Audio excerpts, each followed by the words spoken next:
Pourquoi est-ce qu'il est si dur en 2026 pour une femme d'être en couple dans une relation durable? Dans cette vidéo, je vais t'expliquer pour quelles raisons aujourd'hui de nombreuses femmes se retrouvent seules et malheureusement célibataires et parfois même en détresse émotionnelle.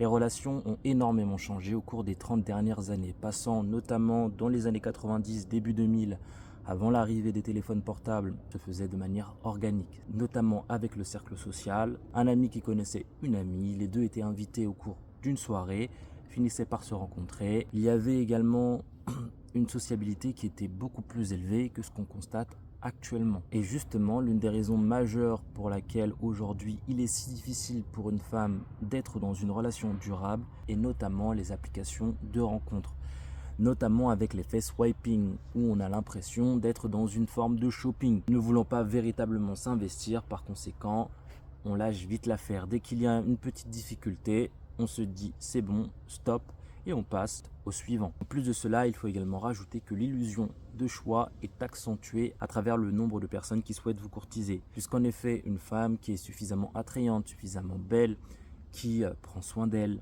en grande ville par exemple, va attirer énormément d'hommes. Et faire le tri entre ceux qui veulent réellement s'engager, tandis que les autres qui veulent uniquement passer une soirée, est quelque chose de difficile, car certains cachent leurs véritables intentions. Une autre raison qui vient accentuer le fait qu'aujourd'hui il est extrêmement dur pour une femme d'être dans une relation durable, et notamment le fait que beaucoup d'hommes décident de retarder leur engagement. Aujourd'hui, l'âge moyen pour un homme pour s'engager, pour se marier et pour avoir des enfants a été repoussé à la trentaine, ce qui auparavant était extrêmement tard. Auparavant, les personnes s'engageaient beaucoup plus tôt dans la vie.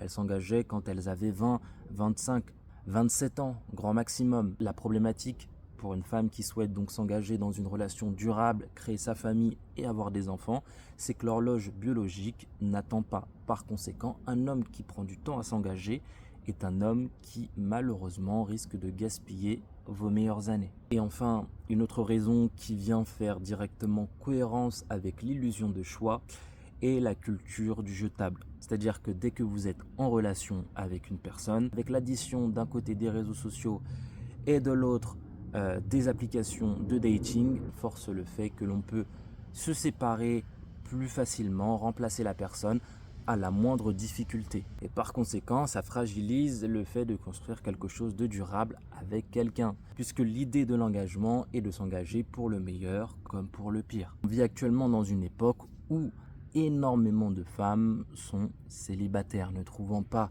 d'homme avec lequel s'engager, ne trouvant pas d'homme avec lequel construire une relation, ce qui explique notamment la baisse de natalité. Bien évidemment, il y a des solutions, le but ce n'est pas d'être dans une forme de fatalité.